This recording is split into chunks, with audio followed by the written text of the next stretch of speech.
Hey everyone, week 6 is over, a lot to report. Today we're going to go rapid fire through 9 different topics. The first 3 dealing with protecting kids from harmful materials. So with the first one, right now in South Dakota law, we have a section of code that defines what type of material is harmful to minors.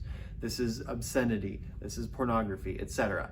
So right now in South Dakota, it's against the law for you or I or anybody else to hand this type of material to children, to pull it up on an iPad or something like that and show it to a child, except if you're a library or educational institution. We have a direct carve out in our law that essentially gives permission to libraries, educational institutions, things like that, to give any type of material to children.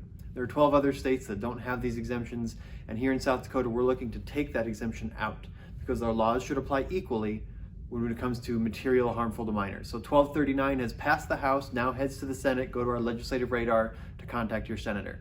The next one, age verification on explicit websites. We've talked a lot about this, and we finally get to say that it's passed through the legislature. It now heads to Governor Roden's desk. Went unanimously through the Senate floor this week. We were really glad to see that. What we're calling kind of like a step 2 bill to the age verification for websites is age verification on app stores. So the websites is a great step forward, but there's another thing we need to talk about, which is the apps that are downloaded to a phone, which also come with a legal contract in that terms of service, which is something that kids can't agree to.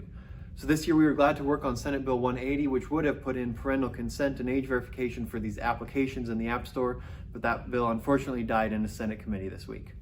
We're going to talk briefly about 4 other bills that failed. First of all, the marriage prohibition on 16 or 17-year-olds getting married. Although we can all agree it's not usually wise to get married that young, there are situations where if the parents are on board, maybe they're expecting a child, they're committed to each other, maybe that young man should step up. Again, if the parents are involved and approve, and maybe the pastor's on board, should the state be saying, no, that's illegal, you should be forced to have that child out of wedlock? We didn't think so, and we were glad that the Senate rejected that bill. Another bill that the Senate rejected is a video lottery increase to go from 10 machines per establishment to 15. After a fairly short debate on the Senate floor, they killed that bill as well. The sponsor of the piece of legislation that would have introduced horse betting and a new tax withdrew that in his first committee. And another bill that was withdrawn was dealing with giving certain prenatal care to minors without parental consent. Although prenatal care is an awesome thing and a great thing to be both prenatal and postnatal, the way the law was structured would have introduced the idea that if you try to call the parent and you just can't get a hold of them, the doctor can move forward anyways. And that just wasn't a good structure, even though the cause is great. 2 more bills real quick. One of them died on the House floor, the other passed through. The first one that stopped was the birth certificate bill. This was saying that our state documents are going to reflect biological male-female. That bill was killed on the House floor. And then finally, the restroom privacy bill.